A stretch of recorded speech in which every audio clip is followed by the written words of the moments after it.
রেডনারের RS7923 এই 3 star স্পিকারটাতে কি পাবেন? 3 স্টার স্পিকার 3টে স্পিকার তো পাবেনই, ঠিক আছে? 3 স্টার মানে তো 3টা, আরেকটা অফার পাচ্ছেন। এখন কোশ্চেন হচ্ছে সাউন্ড কোয়ালিটি কেমন?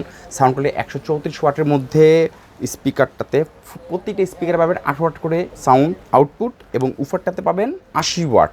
That's mean 80, 18, 18, 18। বুঝতে পারতেছেন সাউন্ডের দিক দিয়ে বেস্ট হবে। এবং এর আউটপুটটা একটু দেখে নেন। এর আউটপুটটা কি পেন ড্রাইভে চালাতে পারবেন, মেমোরি কার্ডে চালাতে পারবেন এবং সামনে একটা পোর্টও আছে মাইক্রোফোন। আপনার যে কারো কি যে ইউজ করতে চান মাইক্রোফোনের যে পোর্টটা সেটা ইউজ করতে পারবেন এবং এটা ফুল কন্ট্রোলার রিমোট দিয়েও করতে পারবেন এবং ম্যানুয়ালও করতে পারবেন। সব বাটন এখানে দেওয়া আছে। আশা করি এই রেডনার স্পিকারটা আপনাদের 3 স্টারের মধ্যে বেস্ট হবে। ভিতরের স্পিকার তো সাইজ 3.5 ইঞ্চি আর এটার উপরের স্পিকারের ভিতরের সাইজ হচ্ছে 8 ইঞ্চির। সো আমরা একটু সাউন্ডটা টেস্ট করি।